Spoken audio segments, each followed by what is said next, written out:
Hello बच्चों, चलिए प्रश्न को देखते हैं। प्रश्न है हमारे पास, यदि अवयव जहां प्रथम अवयव के अवयव हैं 2 1 3 2 गुणा a गुणा अवयव जहां अवयव के अवयव हैं -3 2 5 -3 का मान बराबर है अवयव जहां अवयव के अवयव हैं 1 0 0 1 है, तो हमें a का मान ज्ञात करना है। अवयव a का मान ज्ञात करना है। हमें प्रश्न के 4 विकल्प दिए हैं ए बी सी डी, जिनमें से हमें एक सही विकल्प का चयन करना है। चलिए सर्वप्रथम हम प्रश्न के लिए मुख्य अवधारणा लिखते हैं। मुख्य अवधारणा, मुख्य अवधारणा में हम अवयवों के गुणन का अध्ययन करेंगे। तो किन्हीं दो अवयवों का गुणन तब ही संभव है जब प्रथम अवयवों के स्तंभों की संख्या द्वितीय अवयवों के पंक्तियों की संख्या के समान हो। चलिए इसे उदाहरण की सहायता से समझते हैं।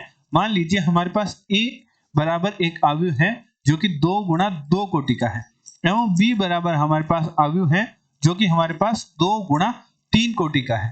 तो a अवयव का b अवयव के साथ गुणन तब ही संभव है जब प्रथम अवयवों के स्तंभों की संख्या द्वितीय अवयवों के पंक्तियों की संख्या के समान हो। तो चूंकि यहाँ प्रथम अवयव के स्तंभों की संख्या द्वितीय अवयवों के पंक्तियों की संख्या के समान है, अतः हम इन दोनों अवयवों का गुणन ज्ञात कर सकते हैं।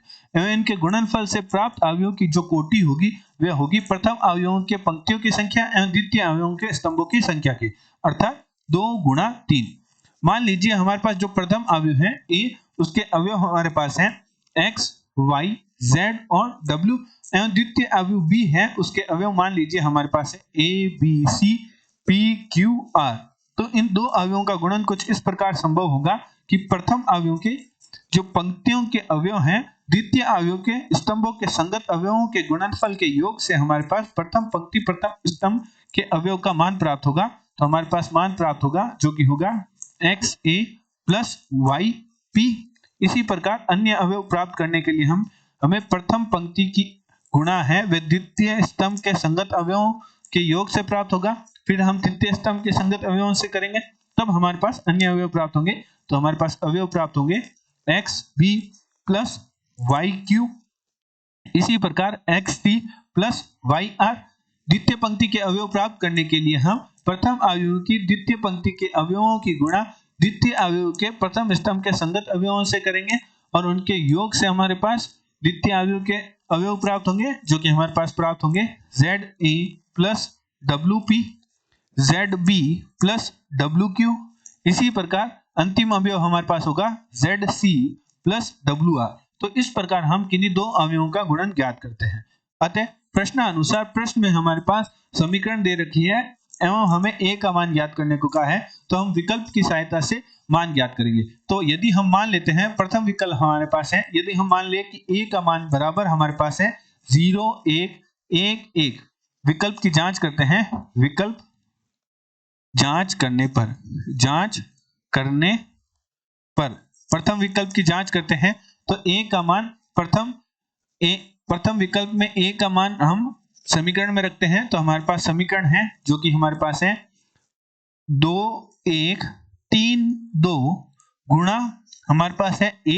तो हमारे a बराबर हमने प्रथम विकल्प लिया जिसके अवयव हैं 0 1 1 1, हमने a बराबर प्रथम विकल्प का अवयव लिया जो कि हमारे पास है 0 1 1, और हमारे पास गुणा में था -3 2 5 -3 -3 2 5 -3।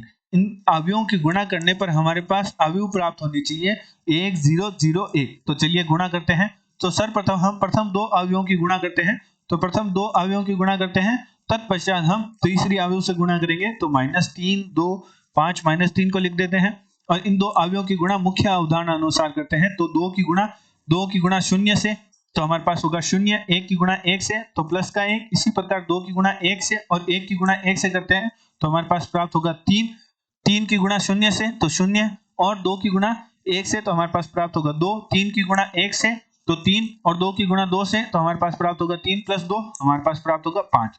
अब हम अन्य दो अवयवों की गुणा करते हैं और हल करते हैं। तो 1 की गुणा -3 से तो -3 और 3 की गुणा जब 5 से करेंगे तो 15 प्राप्त होगा।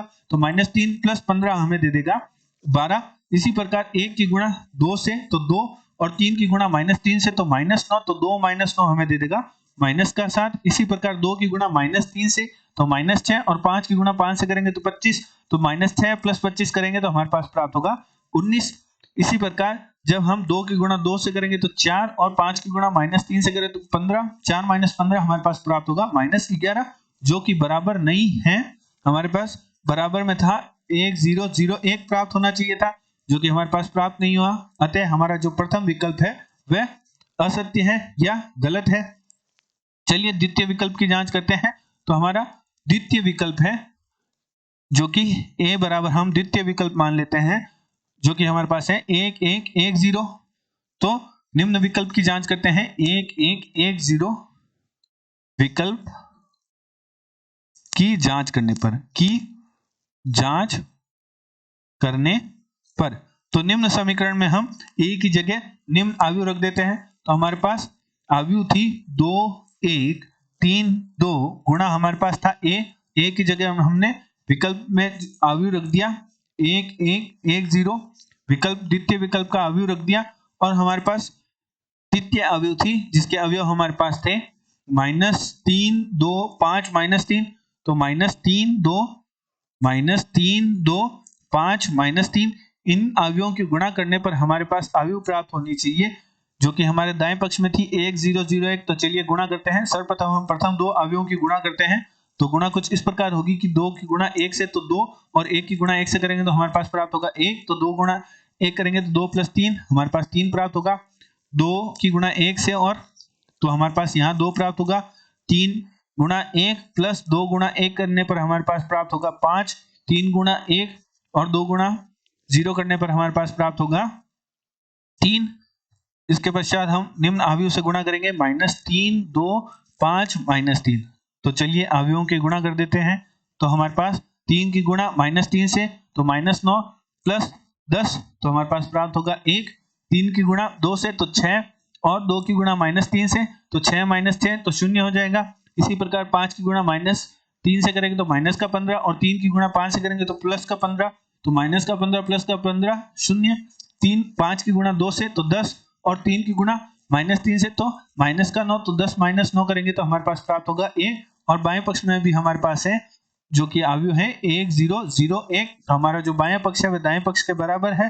अतः हमारा जो द्वितीय विकल्प है वह जो हमारी समीकरण है उसको संतुष्ट कर रहा है। अतः हमारा द्वितीय विकल्प प्रश्न का सही उत्तर होगा। आशा करते हैं आपको प्रश्न का समझ आया होगा। धन्यवाद।